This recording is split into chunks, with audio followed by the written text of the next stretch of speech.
Hello and welcome to the Penno Channel for this match preview for Aston Villa versus West Ham.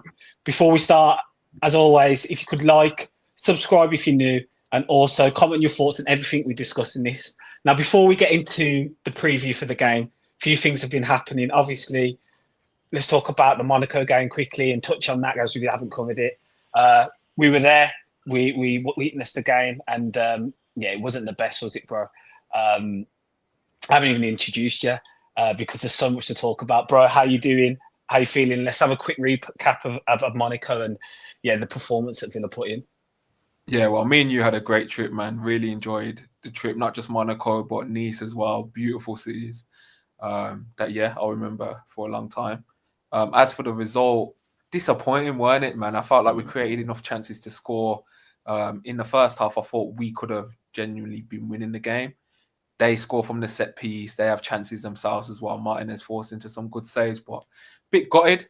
However, my mood was lifted seeing Bayern Munich lose the next day, getting off the plane, and knowing that we really have a good chance still at top 8. Yeah, I think that soothed it for the results for the remainder of Tuesday and then the results on Wednesday as well. I did think we'd be more out of it than we actually are at this moment in time, so I think that soothed it a bit of it. But yeah, in terms of the atmosphere and the game itself, it was just all a damp squib, wasn't it? Just the whole thing. Monaco had a few like ultras as such behind the goal, but apart from that, it was pretty mellow, and kind of matched Villa's performance. And it's just good that we're in a position now going into Celtic where we can hopefully get into that top 8 because it would be a massive achievement. It'd be huge. It'd be huge for the club just to miss out on not playing a game in the next round and knowing that you're going to be in the last 16 would be unreal. So yeah, moving forward to that. But obviously there's a game before that. And before we touch on that, let's just have a quick talk about some news that's come in regarding John Duran today. And it all seems a bit of a madness in terms of supposed interest from Al Nassr from the Saudi Pro League.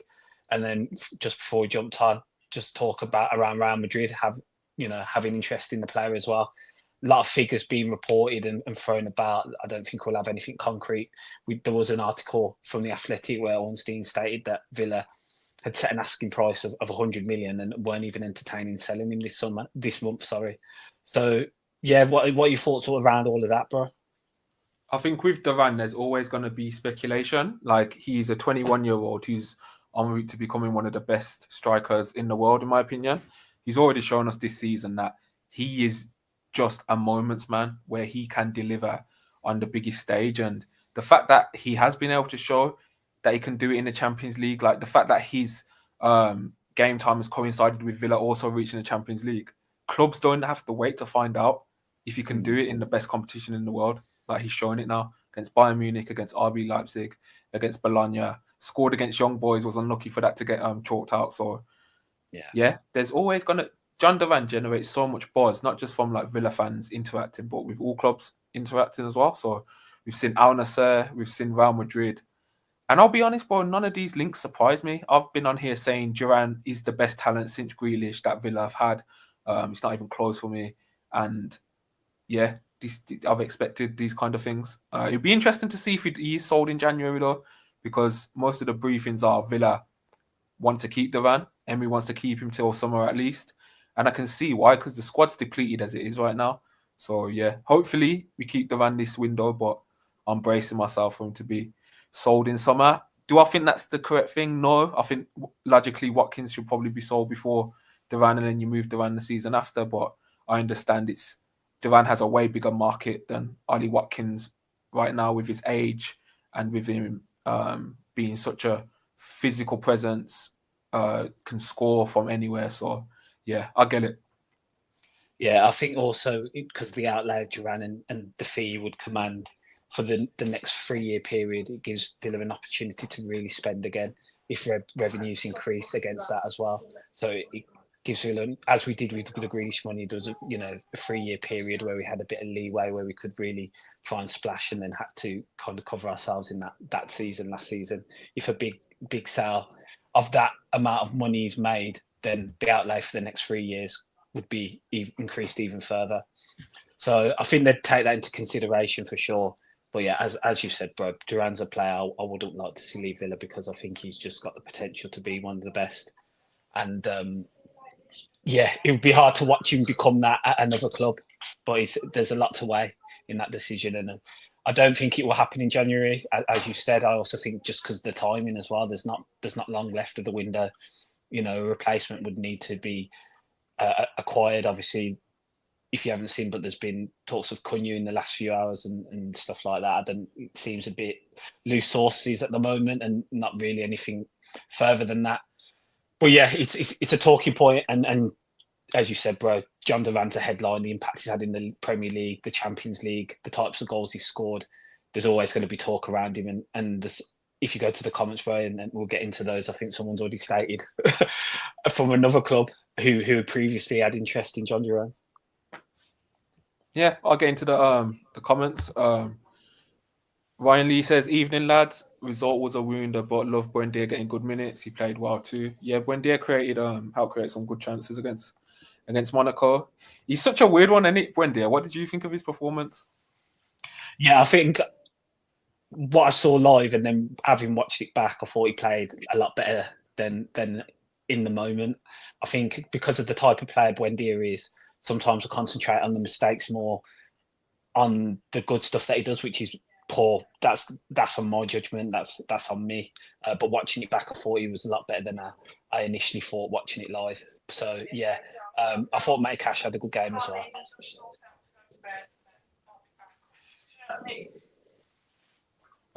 Yeah, bro, Buendia he's such a weird one because we know his final delivery can be good when he focuses in, but I don't know. I just think for where we're at, you need to have more security with the ball. If we're going to try play through you, be more creative. So I'd just love to see him fine tune that a lot more. I know he's coming off the injury, but I don't know. I've never felt like I can really trust him when he has the ball. It's always a 50-50. Either he's going to do something really good here or he's going to like leave us weak on a counter attack. So it's one of them things with Buendia. But to be fair to him, he was one of their best creators against Monaco. Dave says, "Evening all, evening Dave."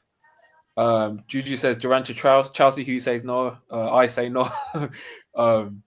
Ryan says hope he doesn't go to any Prem team. I'm guessing that's about Duran. Juju says talent like Duran deserves. Oh right, okay. Juju's a Chelsea fan. Then that makes sense now. Thanks for joining us, Juju. Appreciate even if you're not a Villa fan, we appreciate anyone that comes into the chat to interact with the podcast, etc. Steve says yes, boys. Love to keep Duran, but his hard work. Ryan says now he'll go Champions League club at least, mate. Yeah, not a conference team, man. Not a conference team. Steve says when you get Prince William on the channel, boys. I don't know. He's airing out emails. Michael says we must remember with Duran his family background. He will leave because of his responsibilities to his family. So let's just enjoy him in a Villa shirt. Yeah, I'm not actually sure about his family situation, but I do know he did come from quite. What's the word? Tough upbringing in Colombia. Like he's a lot to deal with, and Duran's journey's been incredible if you think about it. Like going to America at his age, and then moving to England at 19, and he made it to the Prem that quickly.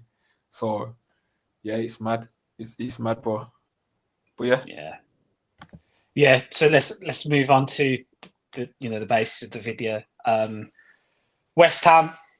The third time this season will come up against West Ham. The second time with Graham Potter in charge. Obviously, a few weeks ago we played him in the FA Cup. Managed to come back from a 1-0 deficit and win 2-1. Within that, I think we really only played for the remaining. Well, there was about a 20-minute period where we really turned up in that game, and we managed to score 2 goals within that. I think before that, West Ham played quite well against us, set up in a good shape, and then the remaining 10 minutes they were applying pressure, obviously because we were trying to equalise in the game. But I thought that 20-minute spell played some of the best football we've played this season in that spell. The transitions are really good, and it's just one of those things where you hope now we can bring that forward and do it more often within games. So yeah, your thoughts going into this one from that FA Cup game, bro, and obviously I think Jared Bowen's been in training this season. He was a big omission from that FA Cup tie. So I don't know if he'll be able to start if he's fit enough to do so, but I'm sure he'll be in the squad for West Ham. Yeah, Bowen's probably a big plus for them as well. I saw Summerville's fit and available to train. I'm not too mad at the Bowen coming back thing. We could feel like hard done by, but we did get to play him in the FA Cup without Bowen, so I'll take that. We already kind of got our luck in not facing him there because he's a top player. Yeah, West Ham without Mavropanos through suspension. Tadibo is out, I saw earlier. Fulkrug is out after picking up the injury in the game in the FA Cup. So yeah, it's going to be a tough game, man. Like Potter's a good manager. I like Potter, and they'll be looking for revenge. Both managers would have learned something from the last game in the FA Cup, and yeah, we kind of made hard work of it after our performance in the first half, which was probably one of the poorest we've had since, I don't know, the last home game that we had. So Leicester. yeah, that's since Leicester. So hopefully we start much better this Sunday. Looking forward to potentially Malen getting his debut. Let's see what Malen's got. On his channel, I've defended Bailey a lot, but he's just not at it at all this season. Like, this is a completely different version of the player we saw last season. So Malen might even get a start, depending on that. John Mcginn back in full training. Let's see if he gets any minutes Sunday as well. And yeah, let's see Garcia. do you want to speak about him? Like, Garcia, right back's been signed. Seems like he's going to take Kostan Adalkovic's position in the squad, bro. Like, that's interesting as well. Like, is Costa rated like that? Is he still, because he's young, he gets loaned out? We got 3 right backs now. What do you think about that? I think Costa's the project going forward. That's how he'll be seen now, or he may be sold at some point coming up as well. But yeah, I think Andreas Garcia is now considered as the guy to fight for Matty Cash for that right back spot, and he'll be part of the squad going forward. And I do foresee him being named in the Champions League squad in the next stage, albeit if that's in the qualifier or in the last 16. So yeah, interesting signing. Unai's quotes are very interesting as well. He stated that he was impressed with his progression and the rate of his development in La Liga 2, and also stated that he'd been looking at him for a number of years prior to that. He was aware of the player as well. So that fills me with confidence. We know Unai Emery's judgment on players, Morgan Rogers being the example of that. He only had to see him play one game against Aston Villa, and he identified that he was the profile that he needed to bring in, and look at the player that Morgan Rogers has become now. So I wonder, sorry, just to butt in, I wonder if Emery in training is going to be like, Garcia, you're a La Liga 2 player. You're a La Liga 2 player. Remember that until you prove it otherwise. Like... Yeah, he's gonna be drilling him, isn't he? He's gonna have to pick up on Unai's style of play, how he wants him to play, the intricacies of the shape and all the details that Unai gives to each individual player. He'll have to, pick up that. But Spanish-speaking player, Spanish himself, so Unai being able to speak his native language with the player, that could make things a lot easier in terms of the understanding and developing him. So yeah, that it will be interesting to see his development and how ready he is for Premier League football, because it's a massive step up, of course. And he's hoping he's the guy, and he comfortably steps up in the Premier League, but it will require time, as always, especially not even coming from La Liga, coming from La Liga 2. It's going to require time and patience. And he's hoping, man, he becomes the player that we all want him to become. Yeah, I've just realised we probably should be saying that wrong, probably, aren't we? It's DAS. Is it on DAS? Like League On. You don't say League One, innit? I'm probably messing that up for any Spanish people listening. Yeah, botching your language. Apologies for that. But yeah, I think looking at Garcia overall, like, I think it has to work out. I don't know how you feel, but if they have Cash, they have Costa, and then they have Garcia, like, I think in the recruitment, no, this signing has to work.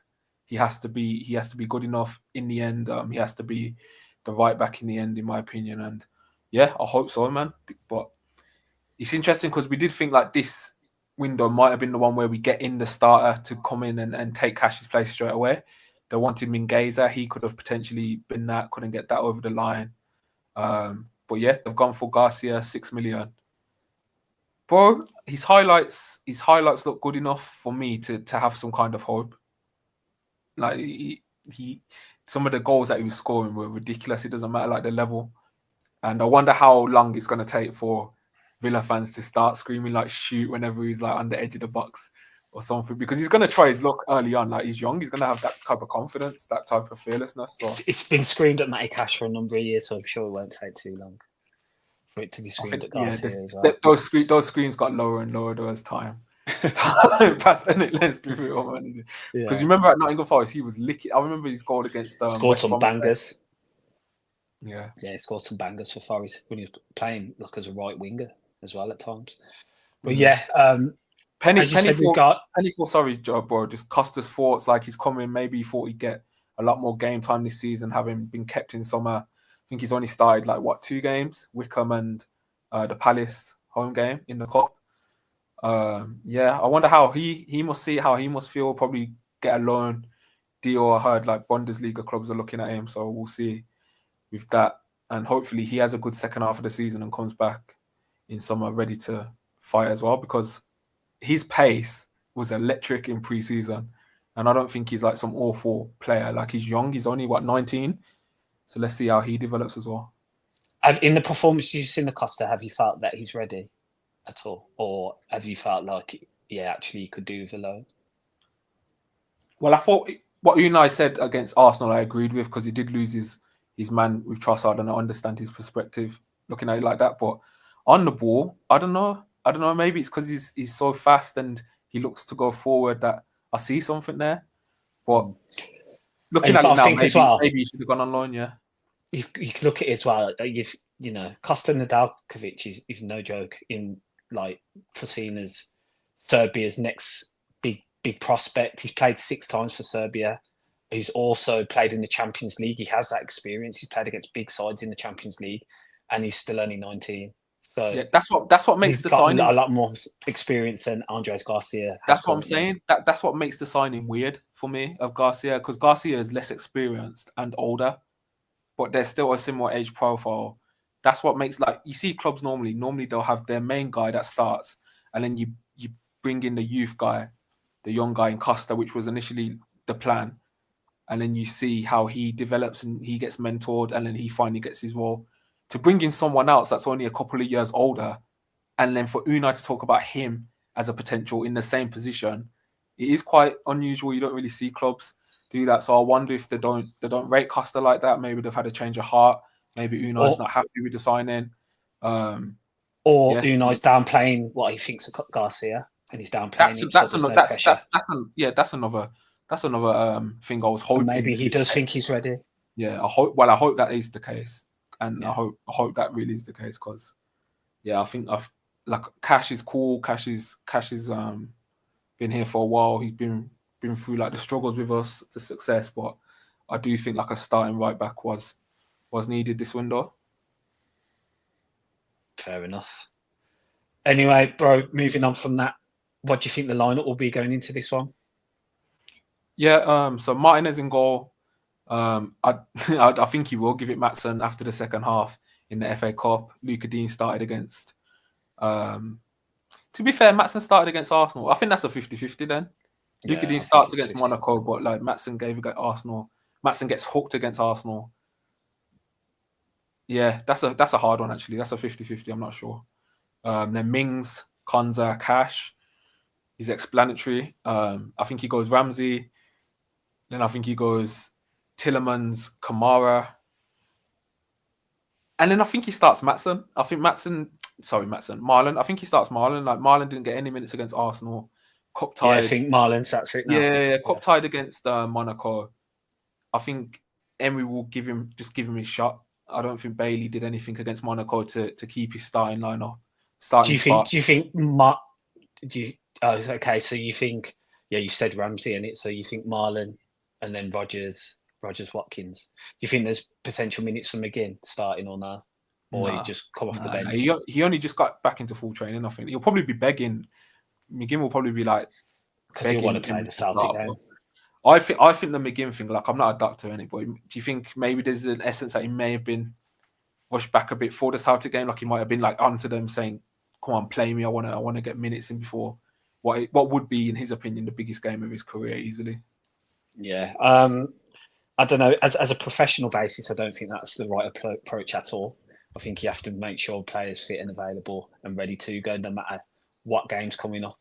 But potentially that has played a part. But we'll see by tomorrow if he's in the squad, if he's on the bench, or if he's starting, and how ready he is within that starting role. Yeah, I think if he is fit and ready, I don't know if Malen will start. Mcginn might play off the right. I think that would be the only change I could see, depending on McGinn's fitness, and Malen actually coming on from off the bench, and yeah, the same lineup. So yeah, bro, with what West Ham offered last time, how do we get the better of them? They played in their shape. It was Potter's first game as well. He's had a bit more time to work with them. They had a good result last time out. They beat Fulham. Was it Fulham last time, or was after that did they lose? I know they beat Fulham at home. Did they play? They lost to Crystal Palace, didn't they? Yeah, they did. Yeah, so they beat Fulham and then they lost to Crystal Palace. They lost 2-0 as well, and Palace did a job on them. So yeah, I think they'll get some confidence from Bowen returning to the squad, or even just being on the bench. But this is a game we should be looking to win. With the injuries they have at centre back as well and the availability, be interesting to see who partners Kilman if there's no Mavropanos available. Yeah, that'll be an interesting one. I don't know. I just think it's a game Villa just have to win. Like West Ham have a lot of attacking talent, but defensively, I know it was under Lopetegui, but they're like the fourth worst team in the league for quality of chances conceded. We really need to be scoring 2 goals in this game, similar to the FA Cup game. Onana, who came on, did he come on or did he? Yeah, he came on for Barkley, didn't he? Because Barkley went off. Onana had a really good game in that match, and now he's out for 2 to 3 weeks, maybe with a hamstring injury. He can't catch a break this season. That's the third injury he's had, and not to compare, but that was one thing about Douglas that we didn't have to worry about. His availability was always spot on. Like he always had the midfield. You never really had to worry about him, but then Onana comes in and it's like he can't really get any consecutive rhythm in the side, so we're missing him. Barkley's been the same again. He's had lots of little injuries this season, so we're looking at Kamara, Tielemans again in midfield. We've only really Bogard as the backup. I was going to say, do you think, Bogard? I can see Bogard getting minutes again off the bench at some point. I think Unai's shown now that he has his trust, and it was interesting to see today another thing around that Sevilla had potentially submitted a bid for Bogard. That was later reported. It was around 8.2 million euros, which I saw. Interesting that he's attracting attention from other clubs, and I think Unai stated he wants him to stay around. He likes Bogard as a player, the flexibility, albeit his best position is playing in the middle of the pitch, but his flexibility as well, and the way he can take on instruction from Unai tactically. I think Unai really likes Lamar Bogard as a player, and he'll be definitely getting more minutes. And with the injury crisis as such in the midfield, I think he'll be playing some good minutes on the weekend as well. Yeah, you can tell when Unai rates a player, and Bogard's definitely one of the players Unai likes. Trust tactically, understanding of the ball, when to release. And we saw in that Arsenal game when he was played in that's the first game he's had in his proper position, and he looked unreal. Now, imagine if he was entering the Villa side without having to play right back. Fans will be even more impressed. Fans have had to see him in a position he's not used to, judged him off of that, and then almost written him off in a sense. So I'm glad that he did get the Arsenal game to actually play in a position he's used to. It's kind of crazy when you think about it. The Sevilla thing, I don't know. I heard that wasn't true.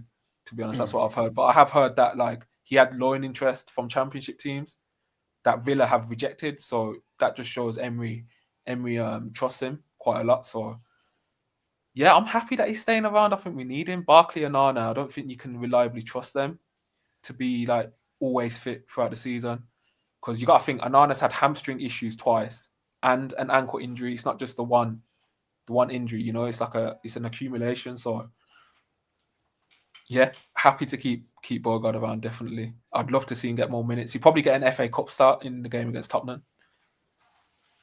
Yeah. Do you want to go to the comments, bro? Ryan says, can't wait to see Garcia play. I think they call it Segunda La Liga. Yeah, Segunda, that's right, yeah. Bang on. Mercy says, win stream, boys. Thank you, Mercy. Thanks for tapping in. Mercy also says, up the Villa. Kevin, thanks for joining us, says Malen for Bailey, please. Yeah, I think a lot of Villa fans are feeling like that. They want to see Malen come in now and have something fresh on that right spot.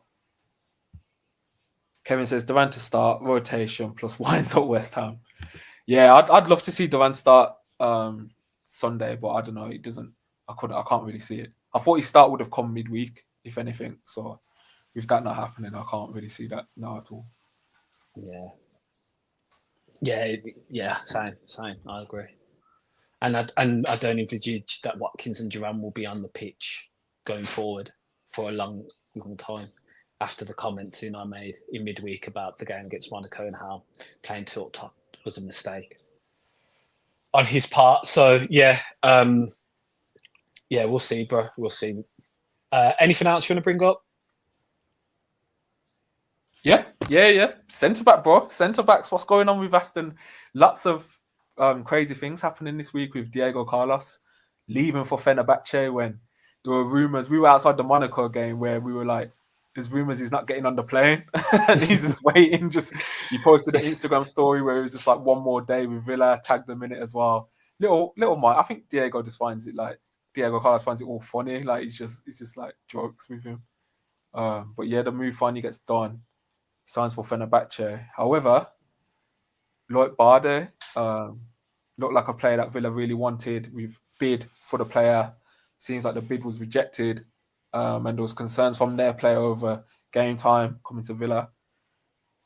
We're kind of, I don't know, we're in a bit of a struggle at the moment, isn't it? Like the window's nearly shut. We've sold one of our centre back for depth.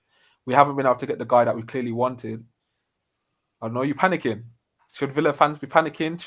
Should there be worry, knowing that this isn't probably the first time that we've tried to get a target, not got and then ended up not signing anyone? Felix, that would be, for example. When I say panicking, I'm not panicking as yet. There's still a number of days to go in the window. But it will be interesting to see who the centre-back is. Again, I think it was stated today that Emery was quoted as saying he's looking at a replacement for Carlos, which is obvious considering the injury we have to Pau Torres currently and Mings and Konza being the only recognised centre-backs being available. Obviously, Swinkles is around as well. He's played some games in the League Cup, and as we stated before, Bogart's not a centre-back. Even though he has played there, it's just not his natural position. So definitely we'll be in for one. We definitely will get someone. Who that is, if that's permanent, if that's a loan, I don't know, but I'm confident, very confident we'll get a centre back in. Whether going from that point on, how they get on, and if I feel potentially that it's been rushed, we'll have to wait and see who the name is and who the player is, because obviously we don't know the ins and outs of that.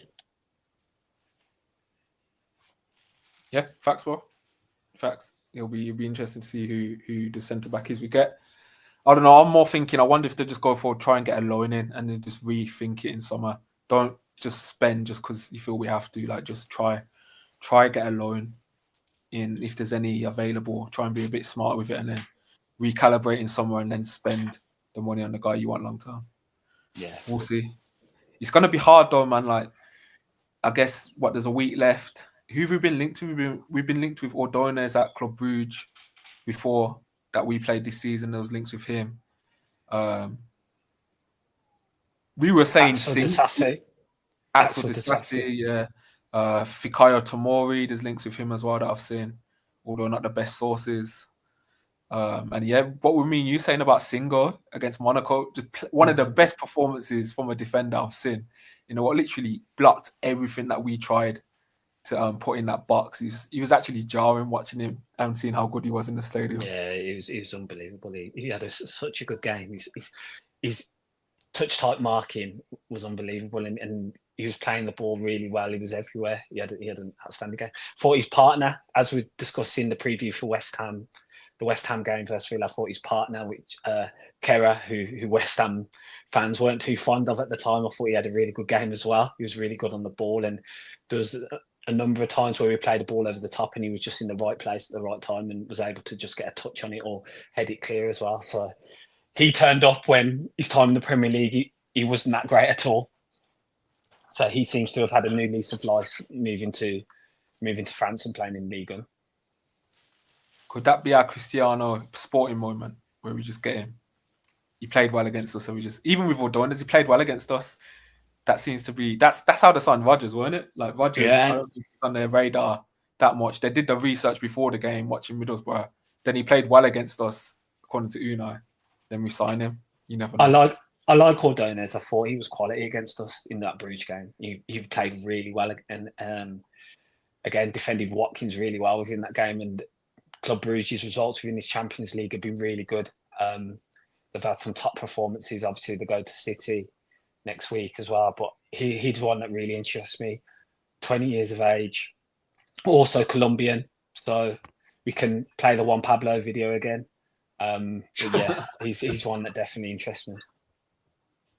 Kevin says there must be a replacement for Carlos. It's a madness if not. Yeah, I think there is going to be a replacement, but you'd have to assume it's going to be rushed if Barde was the guy they went for and they didn't get him. Gary says, hi lads, even Emery said they will get a centre back in. Kevin says, Eric Garcia of Barcelona, another one that's been linked. Gary says, Duran or Watkins has to go, can't play both, and Duran or Watkins ain't happy if they're not playing. Yeah, this is the thing that we said at the start of the season where one's got to be sold in summer. I wouldn't want to sell one in January. I don't think that leaves us in a good spot. But summer, yeah, one's got to go. And as we said before, Duran's market is bigger than Watkins. I don't see Watkins getting a 60 million fee this summer. I don't see a team taking a chance on Watkins like that. Can I ask you a question, bro? What level of team do you have to be to have two strikers that can compete? I don't think it. Do you have to be competing for leagues? I don't think it works in the modern game, bro. I'll be not playing together. I mean, having two strikers within your squad. Yeah. Bro, look at Julian Alvarez. Even Man City couldn't keep Julian Alvarez and Haaland both happy. But they signed Mamouche. They've signed Mamouche. He's a striker. He can play more wide, and he's a striker as well. I get that. Let's see if that works out. Let's see what happens there. Like we don't know yet. Let's see how that works out. But with Alvarez, even though they were winning titles, he wasn't happy with the game time. Or he wasn't happy with the system, and even they had to sell him, Pep Guardiola. So I think in the modern game, I don't think. What about Liverpool like with a Nunes and a Jota within their squad? They have Gakpo as well. Do you have to be like challenging? Even Nunes to keep your strikers. No, you could say a Brighton have a Welbeck and an Evan Ferguson. Look at Evan Ferguson, boy, links away. This is what I'm trying to like. They're always like Evan Ferguson. Has he even played in like? I don't think he's even played that much, bro. I just don't think it happens. And I think Watkins and Duran, like we've just got into a really privileged position to have both of them. But it's such a hard thing to balance. It's such a hard thing to balance. And I said this in a previous podcast. Like Emery's not only is he having to get results, he's having to do this balancing act of equal minutes and opportunity, and sometimes I think he gets it right, sometimes I think he gets it wrong personally, but it must be so difficult to not only with the tactics of the game, you have to add up, when do I bring on Duran at the right time to make sure he's happy enough, but like not make sure Watkins is upset, because he said the other day, no matter when you get substituted, you hate getting substituted in a game. He's made that comment to the public. He's made it. So okay. So in terms of squad building, then, if for instance that is the case, and you know there is a lot of teams that only have one senior striker, if you're looking to get a replacement for, say, just hypothetically, either one of Watkins or Duran goes, the replacement just can't be at that level then. So they always have to know from the off they're the second choice, and you know you'll get minutes here and there, but this guy's the number one. Is that how football clubs have to operate now? I think that's the how. I think if you want the most, well, it depends. It depends from a financial point, probably not. From a squad built balance squad vibes point of view, probably yes. So it's an interesting one because if we kept Duran and sold Watkins, I'd probably want the striker brought in to be of a higher age profile, who's probably more content with coming on and not starting every game. But if you sold Duran and you keep Watkins and you bring in a younger guy, try and develop another striker to come in and eventually take over. But I do think like the healthiest thing for Villa, like we can be honest, we're not like a top 4 team in Europe, a top 6 side. Like I still have no problem with Villa being the guys that sell players as long as it's like it's linear. So like what Leipzig do when they sell their players, even what Brighton do to an extent, like I'm completely fine with that. It's also about having the trust to know that we can replace them, which for me is not there with Monchi yet. I don't feel that trust. But in an ideal world, Watkins gets moved on closer to his peak, and then you have Duran as the starter, and then Duran plays a few years, and then you bring in another guy behind waiting, and then Duran gets moved on. Like that's how it would. Selling Duran before Watkins, to me, I don't know, it don't really feel like the correct thing. But Duran is pretty much a one-of-a-kind striker where at 21 he's commanding fees of 100 mil. So it's weird. Yeah, there's some good comments in here with the discussion we're having, bro. If you want to go to Gary's first regarding Malen and then Aaron's as well, because it's contrasting point of views and having 2 strikers. I just want to say, like, I've seen the name of Jonathan David potentially floating about. Obviously, he's coming out of contract. If we were to sell Duran and a Jonathan David were to come in, would that just not create the same predicament that we have currently? I think so. Yeah, I tend to be of that viewing as well. But Gary, as he said, no, if you go to his Malen comment, bro, because if you're just going to stick on that one, Malen is a striker winger. Oh, sorry, yeah. Now you go on. Yeah, Gary says Malen is a striker winger anyway and could play alongside Watkins or Duran. I think that is a fair point. That is a fair point as well. If say, for instance, one was to be sold and one got injured, then Malen would be the player to step in. Potentially, they'd see that and they'd look to build the squad in other areas due to Malen's flexibility. So I think that's a fair point, Gary. And Aaron says, I don't know. Yeah, you read if you want. No, carry on, bro. I don't know why everyone assumes one of our strikers will have to leave. Duran did sign a new 6-year contract recently, and both are getting plenty of game time. People are just guessing, to be honest. Is Duran getting plenty of game time, though? That is the question. That's the assumption here. Is he, for the level of the type of goals he's been playing, for his performance against Man City? Duran probably starts at almost every single Premier League club below Villa, and even some above Villa. So I don't know. I don't think I agree that he's getting plenty of game time. And this is where the problem comes. Like, in a utopian world, we keep both Watkins and Duran, and everything's happy families, and they're happy with sharing minutes. But it's not unrealistic. It's not how what the reality is like. Like, these strikers are coming out and saying they don't like to be benched. Like, they're saying it. They've said it in interviews publicly. They don't like to be subbed off. They don't like to be benched. So I think with PSR as well, like, that's important context. Like, Villa are always looking at an opportunity to sell, to give breathing room with PSR. And if you're having 2 top quality strikers and you know that they're both valuable, Villa will always be tempted to move a player on. So Kevin's made the point that stating about Duran that he was playing until he got banned. Like, he had cemented himself as the number 1 striker. Started against City, started against Newcastle.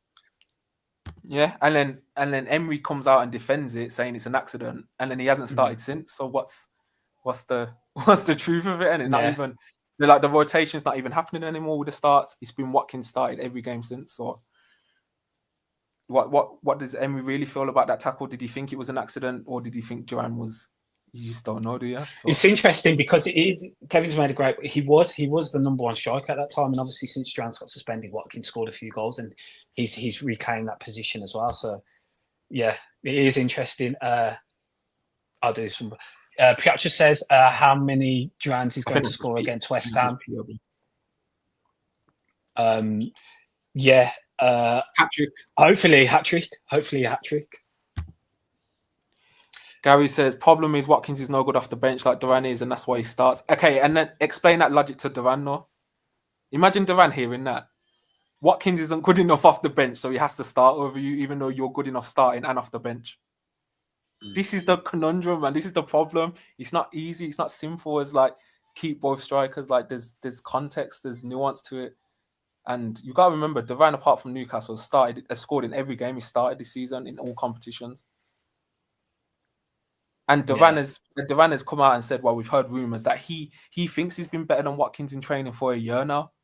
He thinks he's been the better striker. He's the best striker at Villa. Like, this isn't just this season where he's thought, oh, no, now I'm better. Like, he's always thought this, and he's had more opportunities to show that he can score this season. So I'd hope so. I hope they both think that. I hope they both think the other one's better, because that's the mentality you have to have for sure. Yeah, if you want to keep going for the comments, or Aaron says, if one did have to go, I'd say Watkins first, as he's 29, and after this season, his Salon value will drop fast. Duran has appeared in 28 games this season. I agree that I've been saying that on the podcast the whole time. Like, selling Watkins before Duran is the most logical thing to do, in my opinion. Even though I rate both of them highly, it's just an age thing. It's an asset thing. Like, he's closer to peak value. Do we get more for Watkins than we do after this season? I don't think so. Do we get more for Duran than we do after this season? I do think so. Then factoring in, do clubs want to sign Watkins? That's what. Is the outlay so good for? Is this outlay so good for Duran? Is the outlay so good for Duran that the spending power we'll have to have for the next 3 years, as I said earlier? Is it just too good to turn down? There's an argument. There's so many factors. There's so many factors involved. There's an argument to say, should Villa have sold Watkins last season? If you want to take all emotion out of it, was Watkins last season at peak value, and could they have weighed up with Duran there saying, "Oh, do we move on Watkins?" Economically, they might have thought of that, but then you got to think about optics. What does it look like Villa selling Watkins for their Champions League season after his best ever season? Like, fans would have been in uproar in it. So madness. These are the things that have to be weighed up. It's not just one thing. It's not just about finances. It's optics. It's about how you're viewed. So and performance as well. Did they know Duran was capable of what he's been doing this season? I think he showed glimpses personally. You remember the Palace goal last season that he scored, the brace against Liverpool, who were one of the best teams in the world, and he just came on and scored a brace to help get us Champions League. Like, could they also Watkins' scoring rate is identical to last season currently. 10 goals in 22 in the Premier League. It's identical. So it's mad. It's mad. We are in the most privileged, like, for strikers. Even Real Madrid would have issues. Like, Real Madrid, bro, like, the links to Duran today, the other links is they're gonna send Endrick away on loan. Yeah. Like, they're not gonna have Duran and Endrick there because they know it's too much. Yeah. Like, even mad. Real Madrid would struggle with, like, look at Real Madrid, bro, when they had Benzema, then they'd have who? Joselu. Joselu's so much worse than Benzema, but they don't have two top guys there. They have Benzema as the main guy, and then they have a significant drop-off of a guy who's happy to come on and play minutes. That's Real Madrid doing that. Our striker depth this season is better than Benzema and Joselu. Would you agree in them times? Yeah. So this is the issue. Even the best club in the world, biggest club in the world, would struggle to manage two top strikers. In the modern day, anyway, it was easier when Man United had the 4 strikers with York and Cole. Like, that was a different time. Nowadays, I think it's harder. Yeah, Kevin was relying to, I think, Watkins, he could start scoring. I think I said that. Yeah, I agree. Kevin, he started scoring, so he kept his place. Kevin also saying that I'd start Duran on Sunday. Yeah. Gary said, has Watkins got credit in the bank? Again, that's an interesting point of view. I think, as we were saying, at the point before Duran got suspended, he was the starting striker. He'd earned the spot. Goal against Man City, obviously his previous goals before that, and he'd kept his place. So who knows what would have happened if Duran didn't get that red card? Who knows? We could be in a position where Watkins might have been on the bench going forward from this point. Yeah, because it's interesting because during Duran's absence, Watkins didn't score. He didn't score against Leicester at home. Barkley and Bailey did. He didn't score against West Ham at home in the FA Cup. Do you know what I mean? Like, before Watkins went on the run, there was a chance for Duran to just come back in and start against Everton. But obviously, optics-wise, again, coming after a red card probably doesn't look the best. Watkins gets the winner against Everton, and then he starts against who was the game after? Arsenal and scores. Arsenal scores, doesn't score against Monaco, but gets to start again. Like he's mad, bro. He's mad. Steve says, "Do you think Emery not on the touchline will affect us?" I had forgot about that. Good point. Very good point. That potentially, yeah. We know how animated Unai is. He's always expressing and talking about the shape. You see his hand gestures as well. He's talking to the players constantly. So that's a very, very good point. And potentially, yeah, he could do. I know Paco will probably take his place and try and implement, the ideas in game as Unai does. But yeah, that might do. That's a very good point, Steve. Aaron says Jonathan David's. Oh, go on, bro. No, go on. Aaron says Jonathan David's wage demands will break our wage structure. I think it's a no-goer. To be honest, many clubs are in for him. Which is fair. Gary says need Watkins to break Gabby's record first. Yeah, that does need to happen. Kevin also says Watkins loves a goal against West Ham, but so does Duran. Lol. Both could bag. I think both might bag actually on Sunday. Gary said no one showed interest in Watkins as far as I know, which is again, if that is the case, that would state potentially why they're looking, because Duran's the asset that everyone wants, and maybe there is no interest in Watkins just because of various factors, age. We all know he's an unbelievable striker, but that might have been a reason why. Aaron says, name me a player who's happy with not starting. I agree. I don't think there's any. All top level clubs have 2 players for each position. Why is it so different for the striker role? Is there a problem in reality? Well, okay. Emery's come out and said he made a mistake from starting both of them because they lost control. So Emery's come out in his recent game and said they both can't start with each other. And so then that means Emery's having to balance minutes. We've seen we know Watkins well enough. We've seen that when he gets competition, his head goes down. Like he has poor performances. Like he affects him. We see it. So that's why that's why it is a problem for me in that sense that he knows that if Watkins misses a chance, like Duran's coming on, and he's gonna take his place and score. And we've seen it impact Watkins' performance even this season. And then if Emery's come out and said neither can start together, or he made a mistake playing them together, it's big, bro. That's big for Emery to say, isn't it? I don't think Emery said that before. Like he's come out and said, I think Utopia, we keep both Watkins and Duran, and it's all happy families, isn't it? But I don't think that's the reality of it. And with PSR as well, like I said before, Villa are always going to look to see where they can raise revenue, because PSR, we know it's restrictive of clubs like Villa, where other clubs can get away with it, like it's a burden, but it's the reality that we have to face.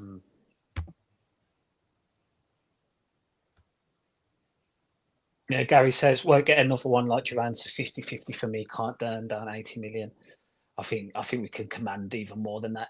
The clubs surrounding and looking to sign him, I think we can even demand more than 80 million. When you see Højlund had scored 9 goals in, Serie A and went for 60 plus, Duran's coming, he's proven currently the amount of goals he scored this season. So I think he can even command more money than 80 million. Yeah, the market's inflated. 80 million is not enough for Duran. Like, if Duran was doing what he was doing at 26, I think I'd want more, let alone 21 years of age, to score as often as he has, and then to improve his ability all round off the ball.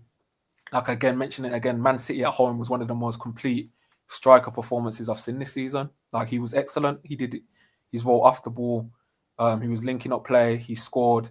He did the flick for the Morgan Rogers chance. So he was showing his creative bag. Like this is a special player, and the age profile, the physique profile, I'd be wanting £100 million per minimum. Like surely, especially if there's going to be a bidding war with Al Nassr, Real Madrid, if we're believing the papers, like surely over 100 million.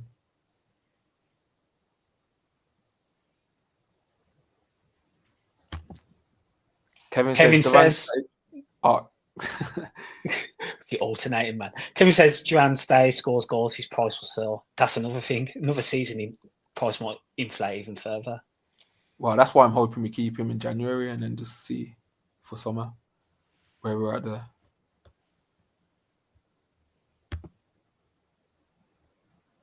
Yeah, Gary says Carlos off wage bill at 100k, but surely a similar one would be on more. In terms of a centre back, you'd hope not. You'd hope not. You hope we'd go for someone a bit younger, potentially, who has potential as well. Obviously, with Konza and Powell, I think we can say that's the preferred choice centre backs.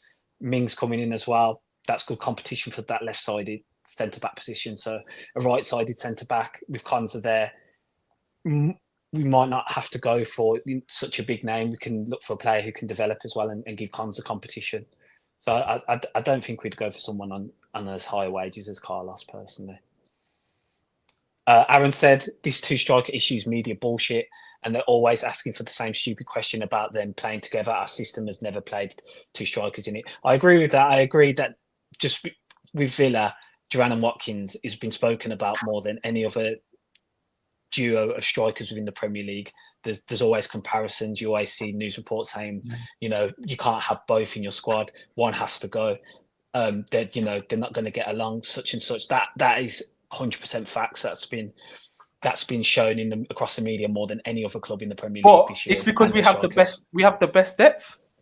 Yeah, this is what I mean. Like, we're in such an unusual position. We have the best striker depth in the league. It's not even close, in my opinion. That's why we're always mentioned, because we have the best in the league. It would be like if Man City were constantly getting spoken about Alvarez and Haaland last season, which they were, and the minutes were, and that's where the Alvarez rumour started from. So, yeah, we have the best. So I understand why the questions are always there. That's what the media do.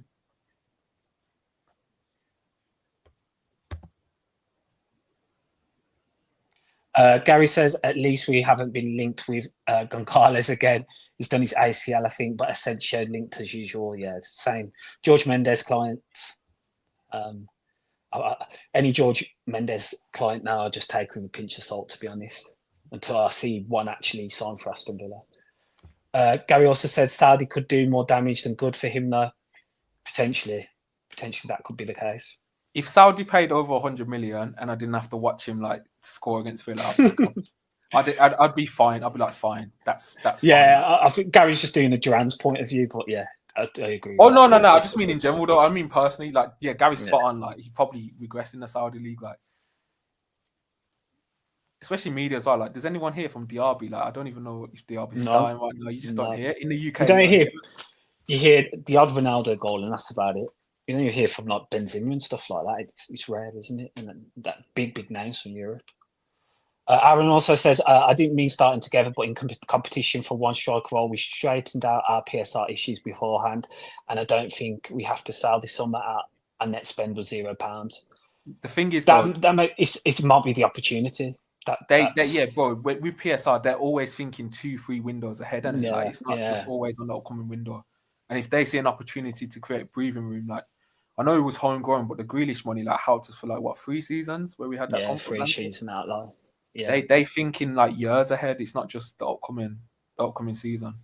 And the availability to then spend in those windows going forward, and how much freer we'd be able to spend our money. We could make some signings above the 50 million we paid for Onana, maybe on 2 or 3 players because the outlay. And with the hopeful, we've gone up in the revenue table. We're now 18th, and they'll be looking to improve that again, so we can again have more of an outlay to spend more money on players and improving the squad. I hope that's the plan anyway.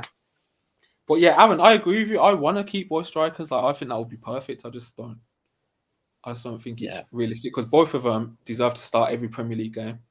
Yeah, they do, and they would do for the majority sides in the Prem. Yeah, no, I think Duran would start over Jackson eventually at Chelsea. I think he'd go there and start there. I think Watkins would start for most.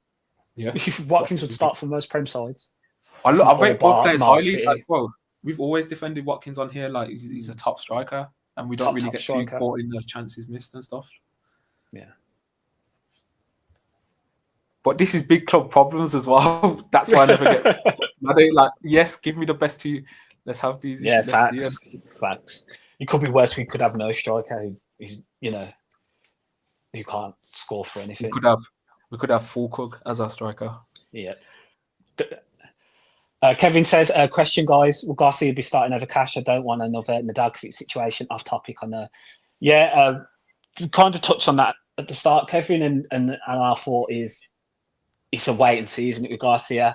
I think the quotes from Unai, he kind of stated it was, a chance for him to grow and potentially in the same mould as Nedeljkovic, it will be something where we look for him to improve. But we said that Emery could just be playing him down. He's come from the Segunda, so he could be playing it down, and actually he thinks he's more than ready. So that's one of those we'll have to see over the next few weeks and the game time that Garcia gets, and then moving forward for the rest of the season. Gary says, think Duran has surprised everyone, brought to Salon originally, I think. Yeah, it's unbelievable scouting. If that was Lange and Mackenzie, it's unbelievable scouting. Yeah, like as much as I like Duran at the start, I didn't think he'd be this good so quickly. Yeah, agreed. Like the jump that he's taken from last season is ridiculous. Like,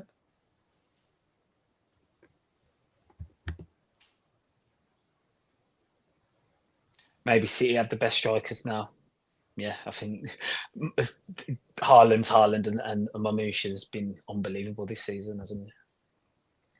Aaron says people assume but don't really know the situation with the club. Shit stirring, maybe jealousy about us having two great options up front.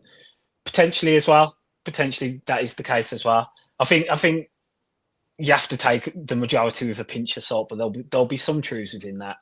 And sometimes you hear stories break, and then maybe it's not this window, but another window they develop, and things happen from that. So yeah, the Grealish situation's always one, because there's talk of selling him in the January and a lot of rumours around that again, and talk of having a release clause, which then turned out to be the case a few months down the line, where we found that out when he actually did move to City. So yeah, some majority of it's nonsense, but sometimes there's a bit of truth there is actually truth within those. What did Munchie say? Over 40 clubs wanted him. Is that what he's quoted since summer? Yeah, he was quoted as that. Yeah. Gary said, impressed with new right back, speaks great English, and I'd give it a go. Yeah, let's see what he's about. Kevin says later, no need to apologise, Kevin. Aaron says our revenue has grown a lot in the last couple of years, and next year we'll have the Champions League, bigger sponsorship deals, Adidas shirt deals, and bigger matchday revenues with more hospitality. Facts, 100%. Yeah, all facts. 100%. I agree. Because the money for the revenue from the UCL this year isn't factored in yet until the next accounts, isn't it? So yeah. Nah, facts. 100% agree with that. Yeah, mad. Regarding Kevin saying City might not qualify.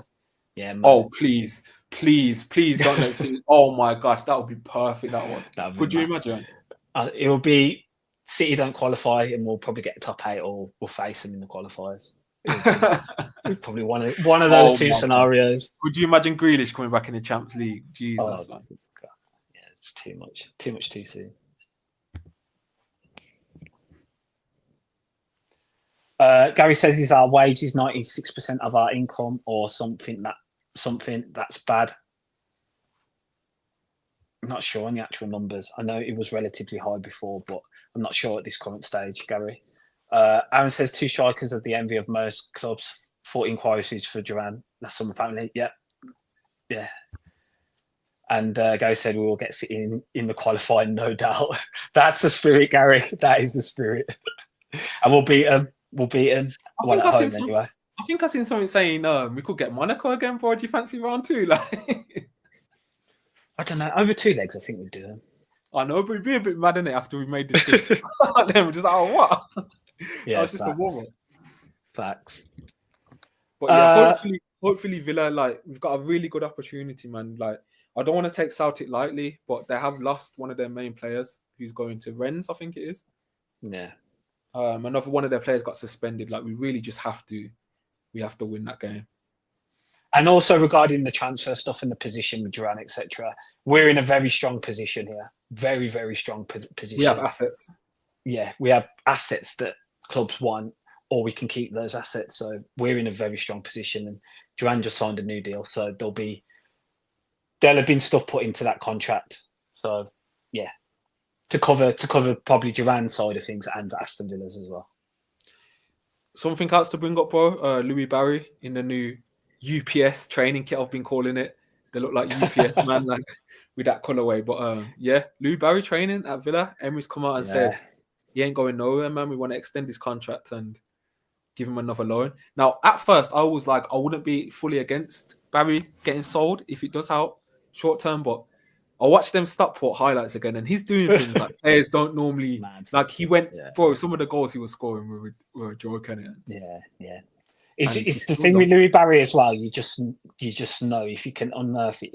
Like since he was academy level, he was always one of the best at his age group, and it's just like maybe his development's just taken that bit longer than other players, which happens all the time.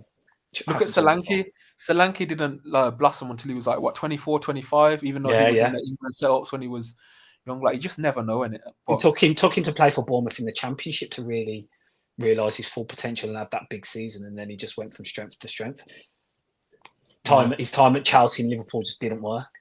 He was too soon for him, but he developed, and now luckily he's in the England squad, and he got that big move to Tottenham. So yeah, but yeah, I wouldn't want to see Barry stay here. I don't think that would be good for his development. But I think a loan, Championship, Bundesliga, why not? Innit? Let's see, man. Let's see how he does. I definitely want to keep him. I definitely just want to have him on the books still, because I do think there's an opportunity where he could just explode at the highest level. Let's see what they give him, because they've been giving him like yearly extensions, haven't they? Yeah, they are. Let's see if they give him a 2-year deal. Who knows, isn't it? But yeah, who knows if he signs?